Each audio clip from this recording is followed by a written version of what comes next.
بسم اللہ الرحمن الرحیم الحمد للہ رب العالمین والصلاة والسلام علی رسولہ الامین وعلی آلہ الطاہرین واصحابہ الکاملین اما بعد.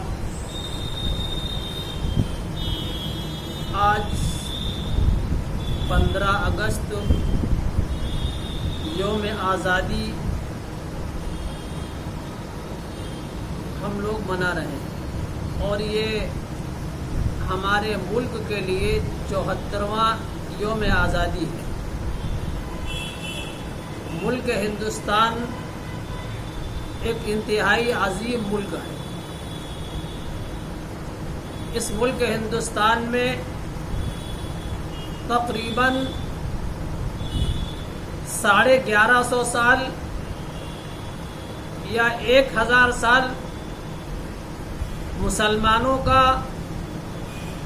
دور اقتدار رہا اور اس زمانے میں مسلم حکمرانوں نے اور مسلم شہنشاہوں نے پورے ملک میں عدل و انصاف قائم کیا. اور اس کی انتہائی بڑی دلیل یہ ہے کہ اگر مسلم حکمرانوں نے عدل و انصاف سے کام نہ لیا ہوتا، آپس میں مذہبی رواداری کو باقی نہ رکھا ہوتا، تو اتنے سالہ دور اقتدار میں رہنے کے بعد ملک ہندوستان میں مسلمانوں کے مذہبی عبادت خانوں کے علاوہ کوئی اور عبادت خانہ باقی نہیں رہتا. یہ اس بات کا بین اور واضح ثبوت ہے کہ مسلم حکمرانوں نے عدل و انصاف کے ساتھ کام لیا اور آج ملک دشمن طاقتیں اور اسلام دشمن طاقتیں اس کے خلاف پروپیگنڈا کر رہی ہیں. جب ملک ہندوستان انگریزوں کے ہاتھ میں غلام ہوا، اس وقت بھی ایک مسلم حکمراں ہی برسر اقتدار تھا جس کی ناقابت اندیشیوں کی وجہ سے ملک غلام ہوا. اور اسی لیے آزادی کا سب سے پہلا فتویٰ مسلمانوں نے دیا اور مسلمانوں کے علماء نے دیا. اور شاہ عبدالعزیز محدث دہلوی رحمۃ اللہ علیہ نے سب سے پہلے ملک کو آزاد کرانے کے لیے فتویٰ دیا اور اس کے بعد میدان عمل میں آنے والے مسلمان تھے اور مسلمانوں کے علماء تھے اور مدارس اسلامیہ کے وہ فارغین تھے جنہوں نے تن من دھن کی بازی لگائی.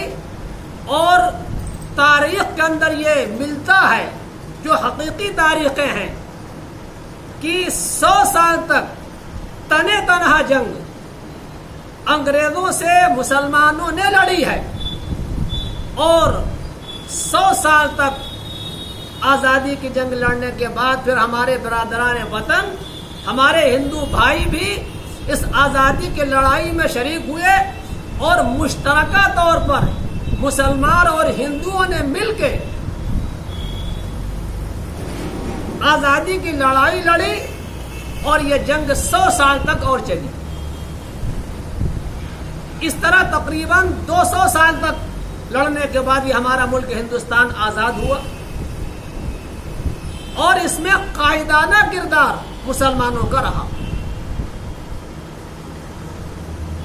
تقریباً 10 لاکھ مسلمان آزادی کی لڑائی میں کام میں آئے، جس میں 2.5 لاکھ تعداد صرف علماء کی ہے. سر فہرست مجاہدین آزادی میں جن جیالوں کا نام لکھا جاتا ہے ان میں شاہ ولی اللہ محدث دہلوی رحمۃ اللہ علیہ، شاہ عبدالعزیز محدث دہلوی رحمۃ اللہ علیہ،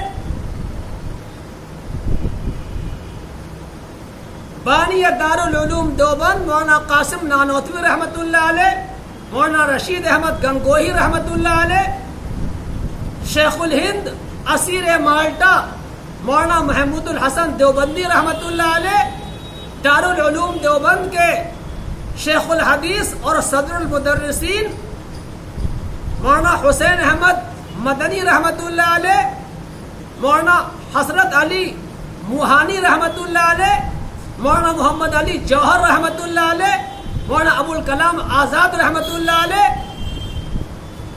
سلطان ٹیپو شہید رحمت اللہ علیہ، اشفاق اللہ خان بسمی شاہجہاں پوری، اور اسی کے ساتھ ساتھ ہمارے بہت سارے برادران وطن کے نام بھی لیے جا سکتے ہیں۔ ان سب کی مشترکہ جدوجہد سے یہ ملک ہندوستان آزاد ہوا، اور یہاں کے قانون کو باقاعدہ سیکولر بنایا گیا، جس میں ہر مذہب والے کو آزادی کے ساتھ اپنے مذہبی معاملات پر عمل کرتے ہوئے جینے کا حق دیا گیا۔ اس لیے ملک ہندوستان یہ ہم سب کا ملک ہے۔ جو لوگ فرقہ پرستی کی باتیں کر کے ملک کو تباہی و بربادی کے دہانے پہ لے جا رہے ہیں، وہ ملک کے بہی خواہ نہیں ہیں، وہ ملک کے خیر خواہ نہیں ہیں۔ آج نفرت کے ماحول کو پیدا کر کے، آج بھید اور بھاؤ کے ماحول کو پیدا کر کے اس ملک کو کمزور کیا جا رہا ہے، اور یہ ملک کے حق کے اندر نہیں ہے۔ ہم سارے کے سارے 15 اگست یوم آزادی کے موقع پر یہ عہد کرتے ہیں اور یہ پختہ ارادہ کرتے ہیں، یہ عزم مصمم کرتے ہیں، ہم اپنے ان مجاہدین آزادی اور ان اکابر و اسلاف کی قربانیوں کو رائے گا اور ضائع نہیں ہونے دیں گے۔ ہمارے خون سے رکھی گئی بنیاد مے خانہ، یہ محفل بھی ہماری ہے، یہ ساقی بھی ہمارا ہے۔ یہ پیغام ہم ساری دنیا کے اندر عام کریں، اور یہ مدارس اسلامیہ اس کی سب سے پہلی درسگاہیں تھیں جہاں سے مجاہدین آزادی تیار ہوئے۔ اور اس سلسلے میں زیادہ کچھ نہ کہتے ہوئے میں برطانیہ کے اس وائسرائے کے خط کو آپ حضرات کے سامنے ذکر کروں، جو برطانیہ کے وائسرائے نے یہاں کے اپنے انگریزی حاکم کو لکھا تھا۔ یہ بتاؤ ملک ہندوستان میں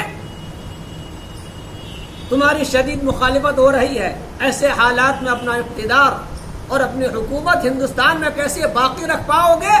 رپورٹ پیش کرو۔ تو برطانیہ کے وائسرائے کے جواب میں انگریزی حاکم نے جواب یہ لکھا تھا کہ آزادی کی لڑائی ملک ہندوستان میں یہاں کے مسلمان لڑ رہے ہیں، اور ان مسلمانوں میں روح کو پھونکنے والے، پٹرول کو ڈالنے والے ان کے علماء ہیں۔ اس لیے جب تک ان علماء کو ختم نہیں کیا جائے گا، تب تک ہم اس ہندوستان میں حکومت نہیں کر سکتے۔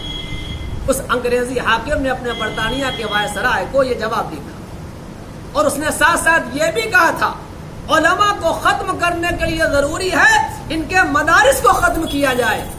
اسی کے بعد انگریزی حکومت نے مدارس کے خلاف ایکشن لیا، اور تنہا شہر دہلی میں 1000 مدارس پہ بلڈوزر چلایا گیا۔ یہ وہ مدارس ہیں جن سے آزادی کے چیالے پیدا ہوئے، آزادی کے فرزند پیدا ہوئے، جنہوں نے تن من دھن کی بازی ملک ہندوستان کو آزاد کرنے کے لیے لگائی، اور آزادی میں قائدانہ کردار مسلمانوں نے اور یہاں کے علماء نے ادا کیا۔ آج وہ لوگ جو اس تاریخ کو فراموش کرنا چاہتے ہیں، وہ ملک کے بھائی خواہ نہیں ہیں، اور ہم اس تاریخ کو انشاءاللہ دنیا کو بھلانے نہیں دیں گے۔ دنیا کے سامنے اس تاریخ کو بیان کرتے رہیں گے، اور بابانگ دھول یہ اعلان کرتے رہیں گے، یہ ملک ہندوستان ہم سب کا ہے، یہاں کی مٹی میں ہمارا خون شامل ہے، ہمارے ہزاروں اور لاکھوں نوجوانوں اور لوگوں کی قربانیاں شامل ہیں. اللہ تبارک و تعالی ہم سب کو اس پیغام کو عام کرنے کی اور آگے بڑھانے کی توفیق عطا فرمائے. وآخر دعوانا الحمد للہ رب العالمین.